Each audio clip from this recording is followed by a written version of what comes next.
La Belle au bois dormant. Il était une fois, dans un royaume paisible et tranquille, un roi et une reine qui menaient une vie heureuse. Pour que leur bonheur soit complet, ils ne souhaitaient qu'une chose: avoir un enfant. Le roi et la reine étaient des personnes bonnes et généreuses, et ils étaient sûrs qu'un jour leur souhait serait enfin exaucé. Et ce jour finit par arriver. Ils mirent au monde une adorable petite fille. Comme elle était lumineuse comme un lever de soleil, ils décidèrent de l'appeler Aurore.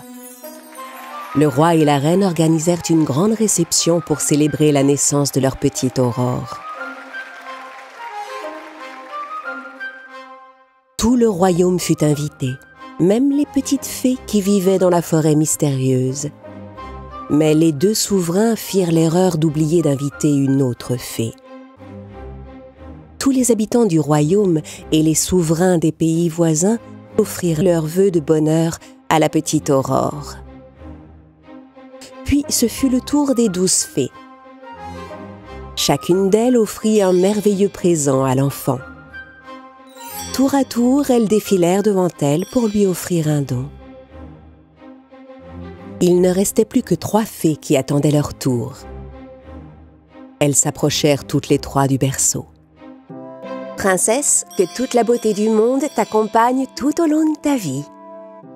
Et moi, jolie petite princesse, je veux t'offrir la joie de vivre éternelle, que tu ne sois jamais triste et que tu mènes toujours une vie heureuse. »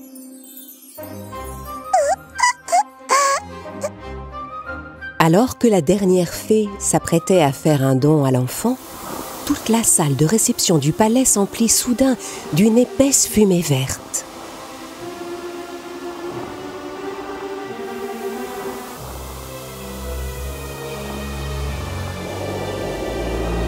Et au milieu de cette fumée, une fée noire apparut.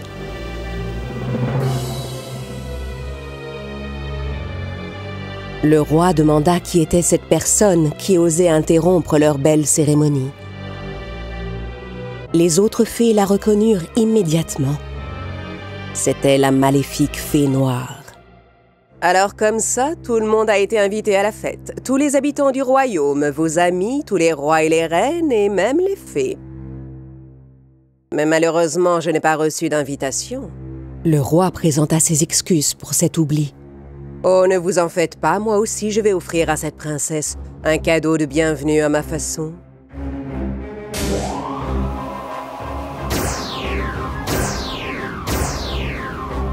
Cette charmante enfant grandira entourée de joie, d'amour, et fera l'admiration de tous. Mais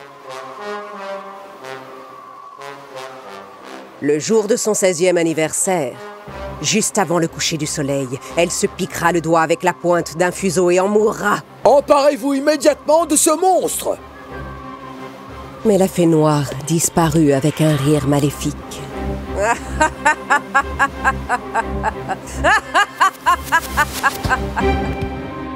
C'était au tour de la dernière fée de prononcer un vœu. Elle n'était pas aussi puissante que la fée noire, mais elle essaya d'adoucir son sortilège. « Je ne peux pas annuler le sort, mais je peux en atténuer les effets. Si tu te piques le doigt, tu ne mourras pas. Tu plongeras dans un profond sommeil dont seul un baiser d'amour sincère te réveillera. C'est le présent que je te fais. » Le roi, pour empêcher la terrible prophétie de se réaliser, ordonna qu'on rassemble tous les rouets du royaume, tous les fuseaux, tout ce qui pouvait piquer le doigt de sa fille et qu'on y mette le feu.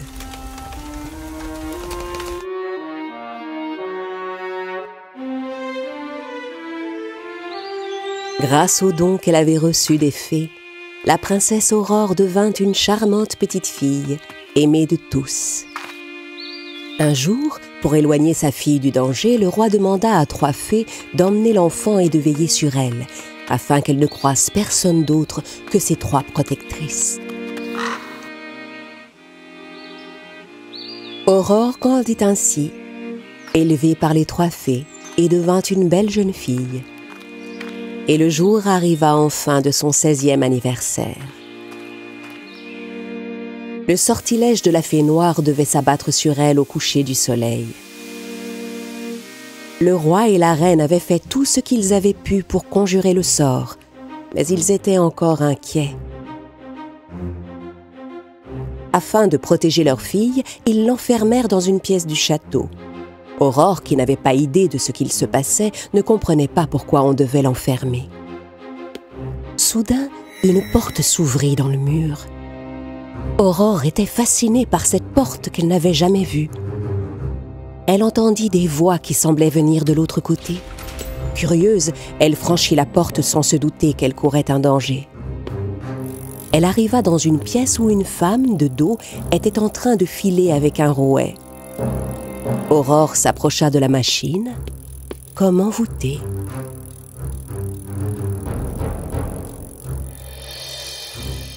Juste avant le coucher du soleil, elle tendit sa main vers la pointe du fuseau et se piqua le doigt. Aussitôt, la princesse s'écroula sur le sol et plongea dans un profond sommeil.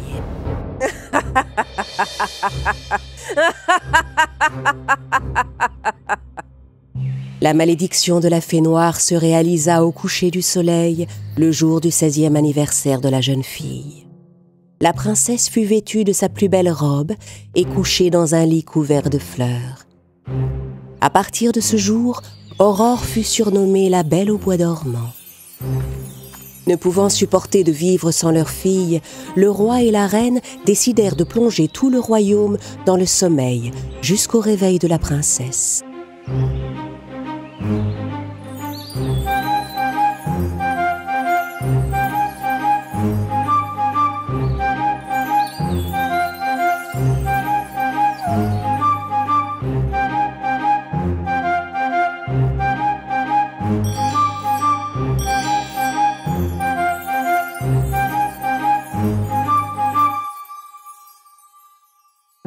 Cent ans passèrent.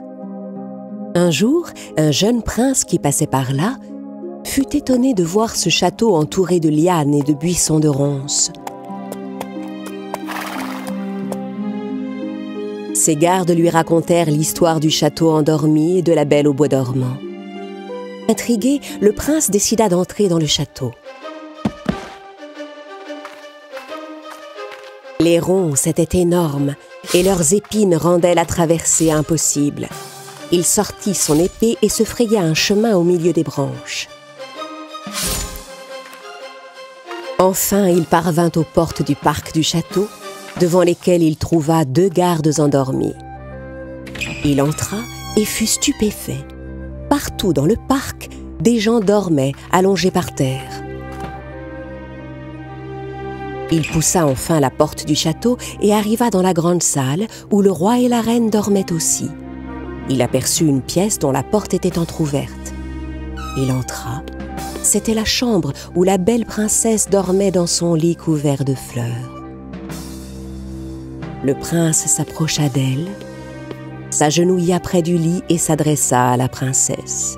« Vous êtes la Belle au bois dormant, vous êtes tellement belle !»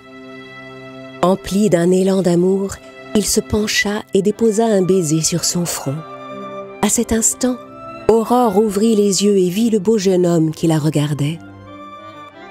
En même temps que la princesse, tous les habitants du château sortirent de leur long sommeil de 100 ans. Le roi et la reine, pleins d'espoir, se rendirent aussitôt dans la chambre d'Aurore pour voir ce qu'il se passait.